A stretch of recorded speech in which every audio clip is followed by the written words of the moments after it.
Yeah, it means a lot. Like Coach was saying, Cortland's going to draw more and more coverage over there, and I have to give a lot of credit to Shelby and Raheem's. Especially Raheem. He came over and said, "Coach, I can beat my guy. Get me the ball." And I said, "Okay, well, next series we're going to open up with a deep route to you and let's see if you make a play."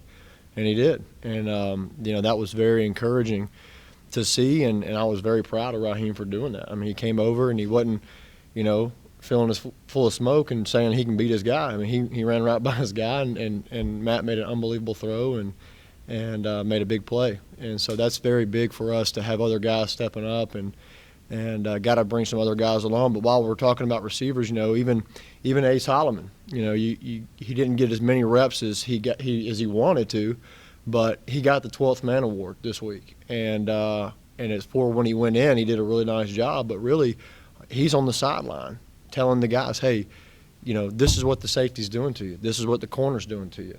I mean, it was unbelievable on the sideline hearing Ace, taking unbelievable pride in helping his group out as a senior, even when he's not getting as many reps as he could want to.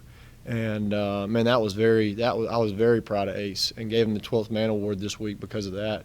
And that group has really come close, become a really close group, and Coach Stepp's done a great job with those guys. But those guys got to continue to step up and continue to make plays because Cortland, like I said, Cortland's going to continue to draw more coverage. Raheem had more yards against TCU than he had prior to that all of last year in the first couple of games. What does he do best? Well, he runs good routes. He runs. He's pretty fast. I mean, he like I said, he ran right by the guy against TCU.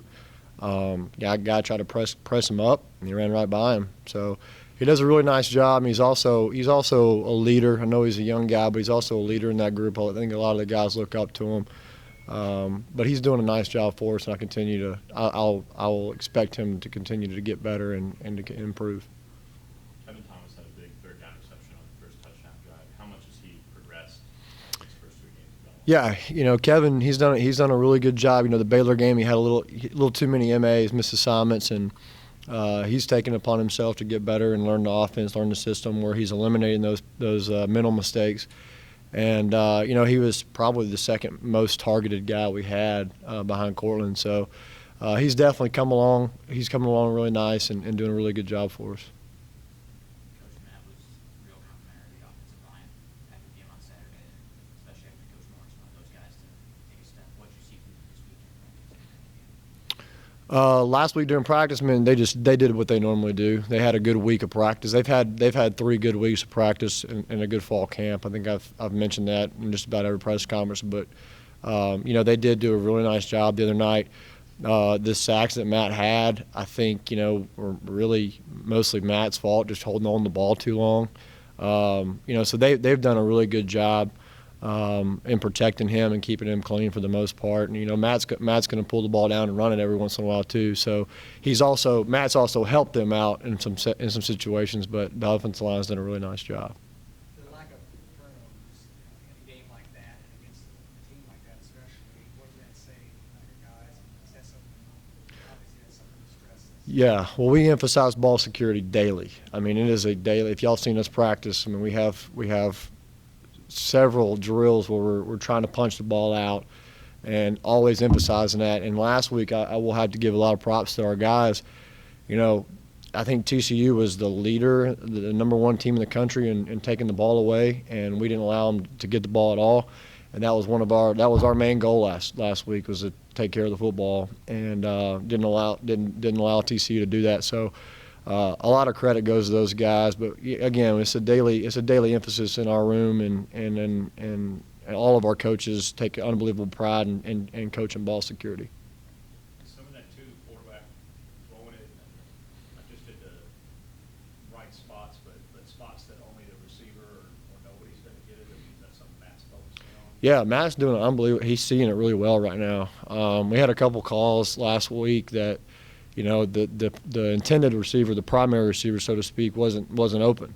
And Matt was able to, like I said, he's seeing it really well. He's able to get to his second and third read and check the ball down and also use his feet to keep a play alive and find a guy down the field when the coverage broke down. So Matt's doing a good job of seeing it, and the receiver's doing a good job of getting open. But, again, we just got to continue to take care of the football. If we continue to do that, we'll be in good spots throughout the season. You said that some of the sacks were on Matt, and obviously he has a tendency to hold the ball so he can take off and run if he needs to. How's the sliding practice coming along? It's coming. It's coming. Again, I don't want to put the brakes on him too much, but again, he's got to learn. When he's get as much as he can, either get out of bounds earlier, and he's starting to get out of bounds, but he's still taking a hit right there at the sideline. And some of those, are third downs. He's trying to get the first down, but he's got to learn to get out of bounds or get down a little bit quicker.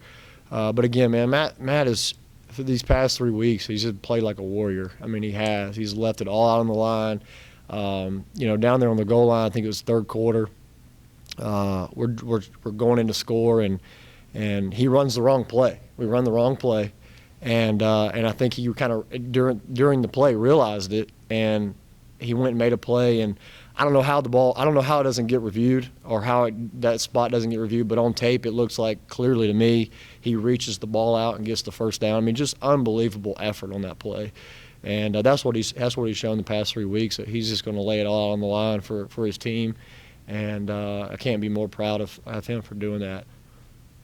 Is 3 sacks a game a number you can live with? Yeah, you always want to shoot for 0, but we can definitely live with 3, especially when Matt's making plays with his feet and able to keep the play alive. Again, I don't want to put the brakes on him too much and tell him to throw it away, because if you throw it away, he could make a play. But again, there were certain times, late in the fourth quarter, we're going down to tie the game up. We're down 8, and Matt, he could have just tossed it out of bounds and said he takes a 3 or 4 yard loss. So we got to eliminate stuff like that.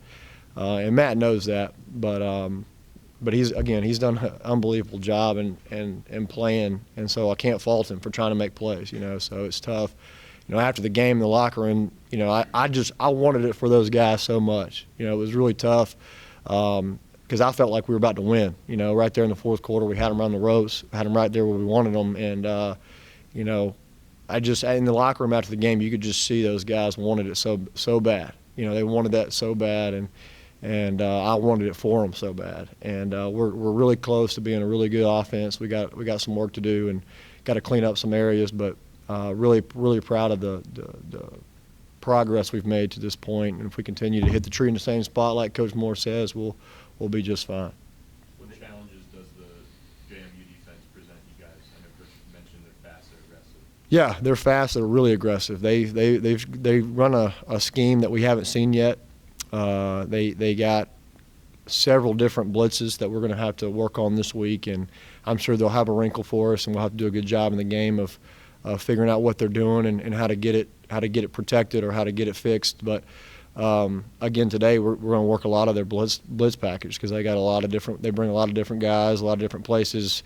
They'll line guys up in positions they're not normally in and either bring them or drop them. So again, we're gonna work that all week. So we're not really concerned with it in the game, but we gotta work it all week and get ready for those guys. But again, they're really talented, fast, big up front.